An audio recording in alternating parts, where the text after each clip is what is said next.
In a world driven by profit and production, the moral question often becomes not can we, but should we?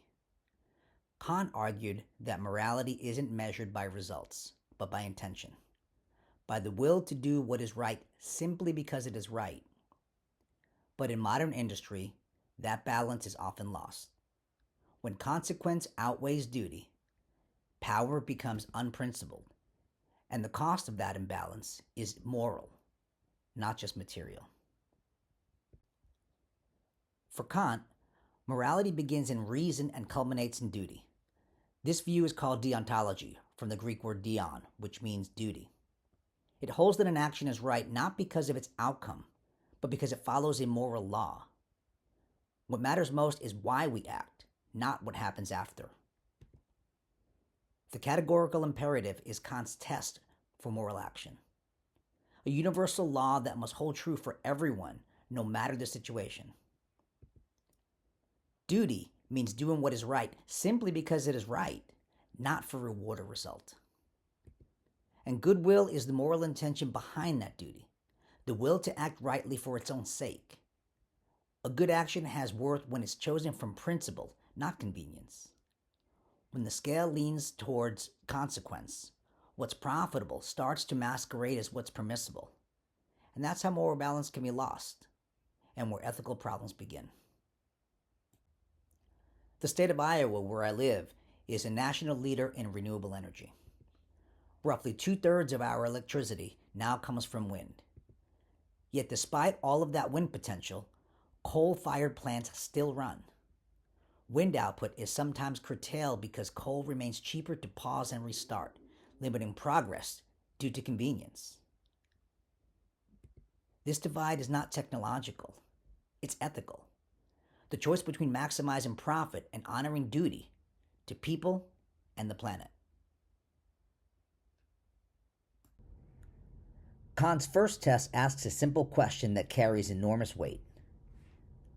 What if everyone acted this way? The universal law formulation challenges us to consider whether a principle could stand if it were applied everywhere and to everyone. If it can't, it fails as moral law.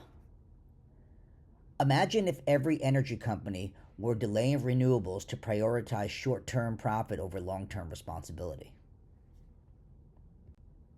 The pursuit of gain would end with the destruction of the very conditions that made them possible in the first place. The same skylines that once symbolized progress would fade beneath the weight of that contradiction. A maxim that consumes its own foundation cannot stand as universal law. And this is where the first test fails, where reason gives way to self-interest and moral order collapses under its own design.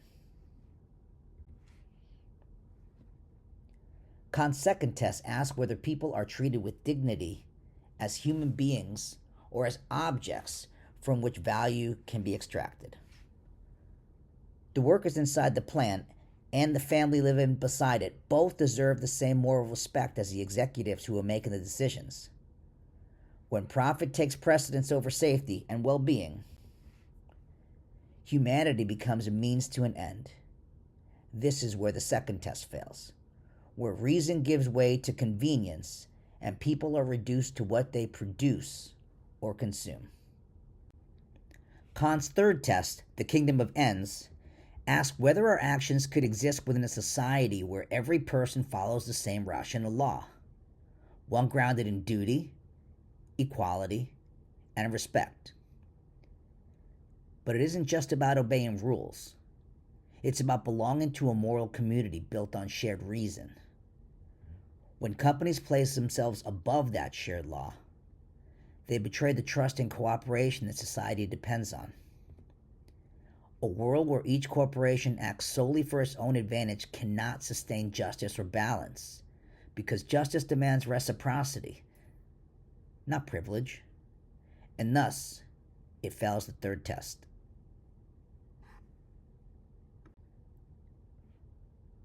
After everything we've examined, Kant will remind us that morality only steadies itself when reason takes the lead, when what guides us isn't gain, but duty.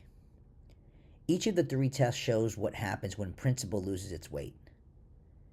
Universality breaks, humanity becomes a means, and the community of moral equals starts to unravel. But when conscience is guided by reason, balance returns. Quiet, deliberate, and just. That moral law within is what steadies us, carried not by force or fear, but by the will to do the right thing.